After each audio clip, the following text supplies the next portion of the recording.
En esta cápsula jurídica estudiaremos la división de los derechos reales y la posesión en el derecho romano. En ese sentido, analizaremos cómo autores de la talla de Argüello e Iglesias, entre otros, estructuran estos conceptos que, hasta el día de hoy, son la base del Código Civil. Así que comencemos. Muy bien, para entrar en materia de lo que es los derechos reales, debemos definir qué es un derecho real. Según ciertos juristas, es la relación directa e inmediata entre una persona y una cosa, a diferencia de los derechos personales donde hay un acreedor y hay un deudor. Esta parte ya la vimos en otra cápsula jurídica. Entonces aquí, en los derechos reales, el titular ejerce su poder sobre el objeto sin intermediarios. Quiere decir que ejerce su derecho frente a todo el mundo. En la división de los derechos reales, la doctrina clásica romana divide estos derechos en dos grandes grupos. El primero, el derecho sobre la cosa propia, que es la propiedad. El segundo, los derechos sobre la cosa ajena.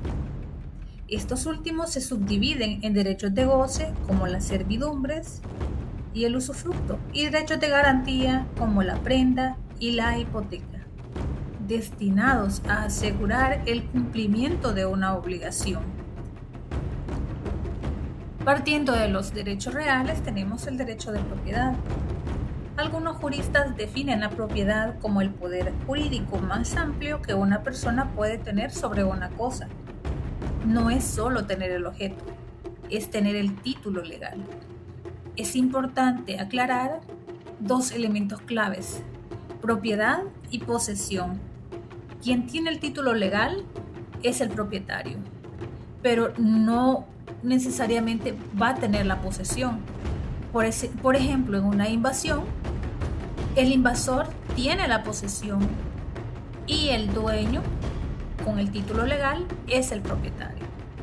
Entonces, esto históricamente se resume en tres facultades: el poder usarla, poder percibir sus frutos, como las rentas, por ejemplo, y la facultad de disponer de ella, ya sea vendiéndola o incluso destruyéndola. Tiene que tener tanto la propiedad como la disposición de la misma. Pero esta propiedad también tiene que tener sus propios caracteres. Entonces, la propiedad romana es absoluta porque el dueño tiene facultades casi ilimitadas. Es exclusiva, ya que no admite que dos personas sean dueñas de la totalidad de la misma cosa al mismo tiempo. Y es perpetua, porque no se agota con el tiempo ni con el uso. Solo se pierde por voluntad del dueño o por ley.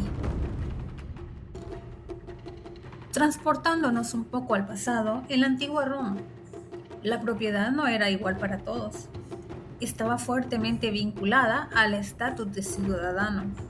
Y cuando hablamos de estatus de ciudadano, nos referimos al estatus legal y político que tenían ciertas personas en la antigua Roma. Este estatus se obtenía de tres formas: por nacimiento, por manumisión, aquí era cuando liberaban a los esclavos, y la tercera forma, por concesiones especiales. Entonces, los bienes más importantes para la economía agraria en ese entonces se llamaban res mancipii, o sea, la tierra y los esclavos. Y requerían rituales solemnes para su venta, tanto para vender la tierra como para vender los esclavos, que eran considerados cosas en su momento.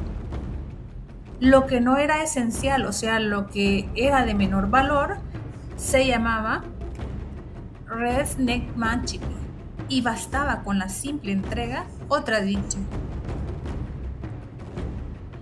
En lo que concierne al desdoblamiento de la propiedad, para Cruz López el dominio quiritario era la propiedad civil perfecta. era exclusiva para los ciudadanos romanos y, como ya lo explicábamos anteriormente, para ser ciudadanos romanos tenían que tener ciertas condiciones. Sin embargo, cuando no se cumplían las formalidades, el pretor protegía al comprador creando la propiedad bonitaria. Con el tiempo, mediante la usucapión, el propietario bonitario terminaba convirtiéndose en quiritario. Pasemos a lo que es la posesión. Es vital no confundirla, como comentábamos en otra cápsula, con lo que es la propiedad. Son dos elementos muy diferentes. El propietario es el que tiene el título legal de esa propiedad y la posesión no necesariamente es quien tiene el título legal de esa propiedad. Les comentaba el ejemplo de las invasiones. Quien tiene la posesión es el invasor y el propietario es quien tiene el título legal de esa propiedad. Por ejemplo, en un robo de un celular, el propietario es el dueño legítimo de ese celular y quien tiene la posesión es quien robó el celular en su momento. Entonces son dos elementos que no hay que confundirlos. Mientras la propiedad es un derecho subjetivo, la posesión es un estado de hecho. De hecho, porque es quien materializa, quien tiene en realidad ese objeto, quien tiene en realidad esa propiedad, quien tiene en realidad ese celular. Es tener la cosa bajo nuestro control, con la intención de que sea nuestra. Un ladrón puede tener la posesión, pero nunca tendrá la propiedad de ese objeto, de ese celular, por ejemplo. Continuando con lo que es la posesión, para que exista posesión legal, se deben cumplir ciertos elementos, según los romanos. Para ellos deben concurrir dos elementos legales: el corpus, que es el contacto material o físico con el objeto, y el animus domini, que es la intención mental de poseerla como dueño. O sea, tiene que tener el cuerpo y el ánimo, la intención de poseer ese objeto. Si falta el ánimo, estamos ante una simple detentación o tenencia, como ocurre con un arrendatario. Continuando siempre con el tema de la posesión, tenemos dos clases de posesión. Se clasifica principalmente por la fe del poseedor, la buena fe. Entonces, hay buena fe cuando el sujeto cree que su posesión es legítima y no daña a nadie. La mala fe, por el contrario, ocurre cuando se sabe que el objeto pertenece a otra persona. Esta distinción es fundamental para determinar si el poseedor puede quedarse con los frutos de la cosa o si puede adquirirla por el paso del tiempo. Entonces, de acuerdo a lo que vimos anteriormente, tenemos diferencias bien definidas entre lo que es propiedad versus posesión. Hagamos una síntesis comparativa. La propiedad nace de un título legal y se defiende con acciones como la reivindicatio. La posesión nace de un hecho material y se defiende con interdictios. Como decían los romanos, la propiedad es el derecho, la posesión es la apariencia de ese derecho. Entonces, concluyendo esta cápsula, el derecho romano no solo inventó categorías jurídicas, sino que creó todo un sistema de seguridad para el tráfico de bienes.